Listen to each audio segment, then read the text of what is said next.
अरे यार, क्या हुआ? अरे मेरी गर्लफ्रेंड मुझे हमेशा इंग्लिश में मैसेज करती है और तुझे तो मालूम है मेरी इंग्लिश कितनी खराब है। अब मैं क्या करूं? यू डिक्शनरी ऐप डाउनलोड कर। यू डिक्शनरी ऐप ये कैसे हेल्प करेगा?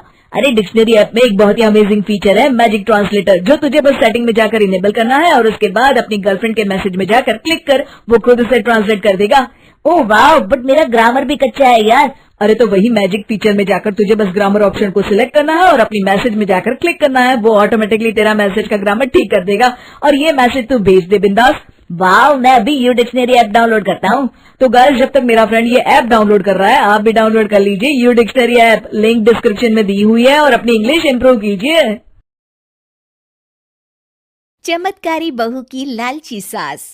राजगढ़ की गौरी अपने माता पिता की इकलौती संतान थी। गौरी के पिता मेहनतकश किसान थे। वो सारा दिन खेतों में काम करते। गौरी अपनी माँ का किचन में हाथ बटाती। वो जंगल से लकड़ियां बीनती और माँ के चूल्हे में मदद करती। एक दिन वो जंगल में लकड़ी बीनने गई थी कि तभी उसे रोने की आवाज आती है।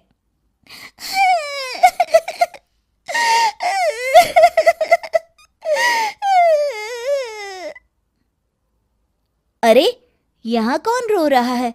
इस जंगल में भला किसी के रोने की आवाज? जरूर कोई जंगल में फंस गया होगा। वो देखती है तो उसे एक परी दिखाई देती है जिसका एक पंख टूटा होता है। अरे, तुम कौन हो और क्यों रो रही हो? मैं परीलोक की रानी हूँ। पृथ्वीलोक में घूमने आई थी, लेकिन देखो ना, मेरे पंख ही टूट गए। अब मैं कैसे उड़ान भरूंगी? अरे, इसे जोड़ना तो आसान है, रुको मैं अभी जोड़ देती हूँ। ये कहकर गौरी लकड़ी और रस्सी की सहायता से पंखों को जोड़ देती है। परी अपने जुड़े हुए पंखों को देखकर खुश हो जाती है और गौरी को वरदान देती है कि वो पूर्णिमा की रात किसी भी चीज को हाथ लगाएगी तो वो सोने की हो जाएगी।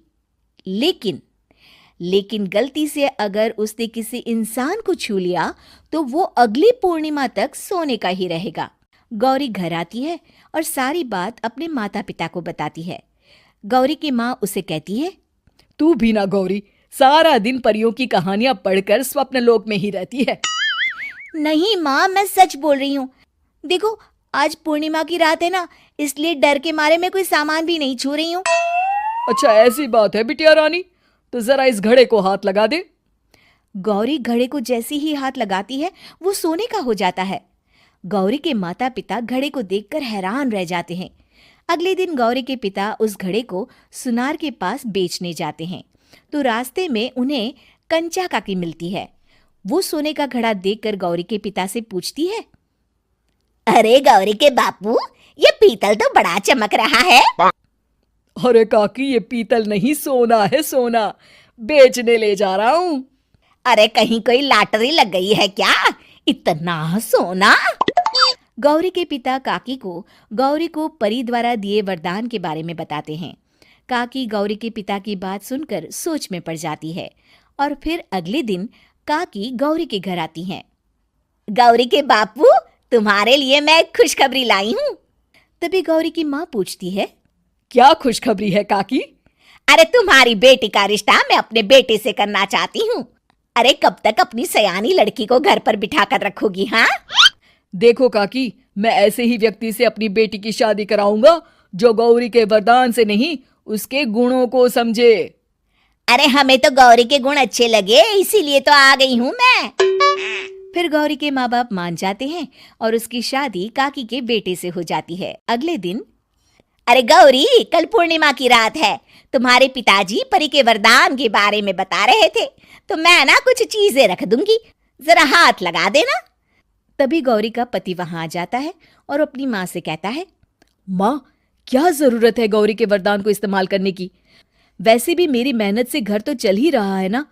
और गौरी के पिता ने भी यही कहा था कि वो ऐसे ही व्यक्ति से उनकी बेटी की शादी करेंगे जो गौरी के वरदान से नहीं, उसके गुणों को समझे। अरे बस कर किताबी बातें, तेरे लिए क्या लड़कियों की कमी थी जो मैं ये किसान की बेटी घर ले आती?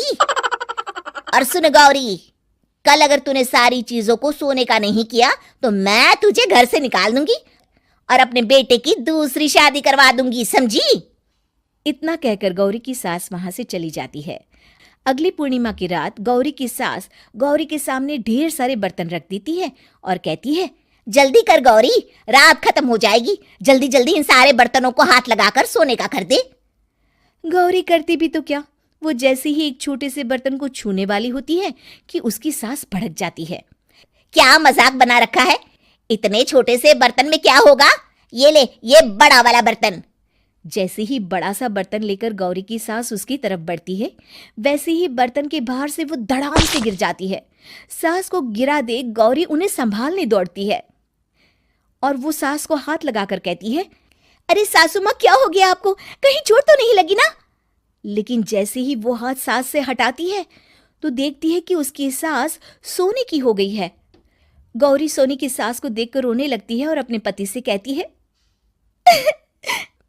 मुझे परी ने कहा था कि अगर मैं किसी इंसान को हाथ लगाती हूँ तो वो अगली पूर्णिमा तक सोने का ही रहेगा। अब मैं क्या करूं? अरे करना क्या है, माँ को उठाकर अलमारी में रख दो। और हाँ, लालच का फल बुरा ही होता है। ज्यादा बड़े बर्तन को सोने का बनाने के चक्कर में माँ का ये हाल हुआ है।